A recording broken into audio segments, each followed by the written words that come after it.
What's up, guys? It's Drix here, and today we are going to do a gaming build. Yeah. Alright, don't hate on me. I'm using Internet Explorer. Right now, Firefox is being a poon, and so is Google Chrome, and they're not playing nice. So I just reverted to something simpler, like Internet Explorer. So I just go ahead and get a Newegg. Wow, I forgot to log in. That's kind of sad.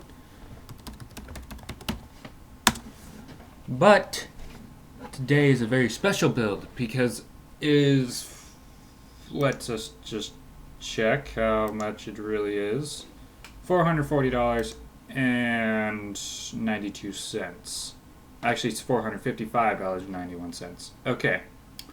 So let's start off the case. The case we have is the Cougar Spike Black Steel Edition.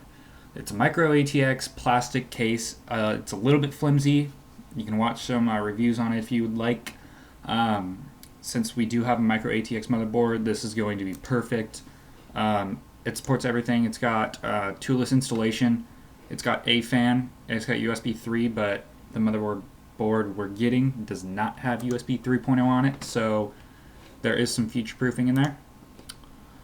Moving right along, we have the MSI A55M-P33 FM1 socket motherboard. It has the UEFI BIOS, the all-solid caps for like the capacitors and stuff. It's overclocked Genie 2, and it supports 16 gigabytes of RAM.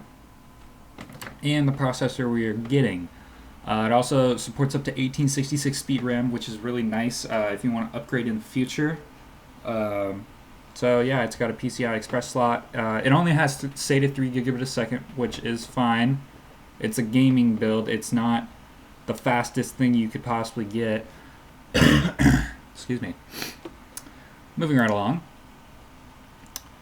For the graphics card, I decided not to fully cheap out because I was debating whether to just do it with a GT 640, which is a little bit equivalent to this, but I decided not to. For the lack of cooling and the other things that played into it. So I decided to go with the Zotac Amp GTX 650, not the TI version. I just decided to go with the 650 version just because it's a little bit cheaper, and we're just trying to keep it on the cheap side, but you'll be able to run some games on Ultra, most of them on high. They'll all do really great, and it's got a 2 gigabyte video memory buffer, and it's GDDR5 memory. So we'll be rocking it pretty good with this. As came down in price and everything, and you get a $75 value in-game coupon purchase.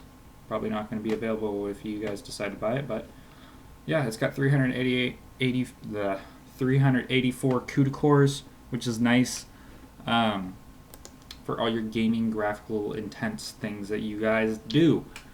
For the power supply, since we don't need that much power, I decided to go with the Corsair Builder Series CX 430 watt power supply.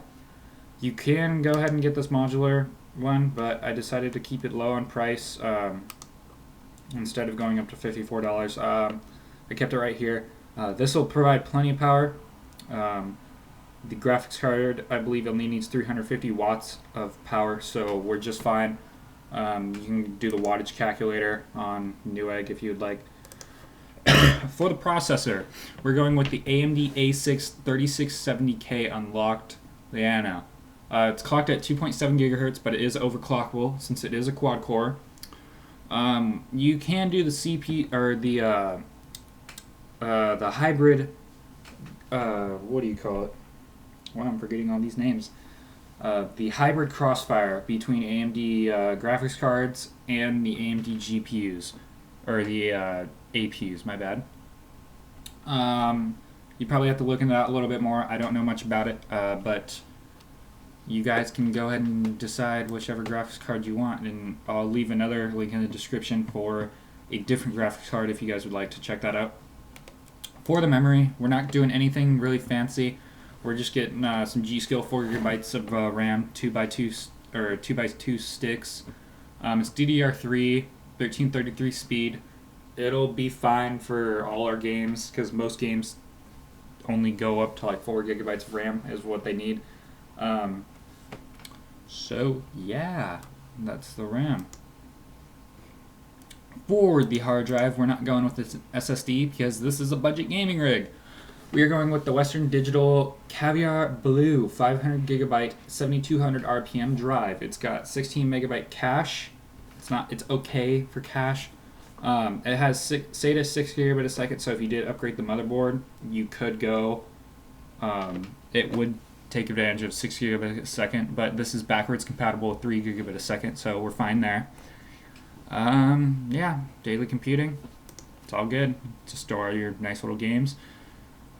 For a DVD drive, I just grabbed a DVD burner. Simple. I mean, install Windows on it. Give it to your grandma if you don't need it anymore. Yeah? Okay. Simple. Since our case does not have a second fan, I decided to go ahead and go to the 120 millimeter fan spot and just hit lowest price, and this is what I got. It's a fan. Deal with it, okay? It's blue. You can get it in another color. I think you can get it in red. Deal with it. You don't want it, since the case, the power supply is facing upside down, you are going to have a little bit of a heat issue if you're trying to overclock the processor, but I don't think most of you will because this is just like an entry-level sort of build. But that is all, guys. Hope you did enjoy this video. I hope this solved any problems. I know a couple people are asking for like an updated version of the $500 gaming computer, so I will do an updated version on that. I will be having some gameplay videos coming out. I'm hoping the system that I just showed you, I finally saved up enough money to get that system. I know, I'm poor, $450 gaming PC, but it gets her done. Beats this crappy laptop that I'm on. So I will see you guys next time. Don't forget to rate, comment, and subscribe, and I will have some more videos coming out for you guys. So stay tuned, and yeah, bye.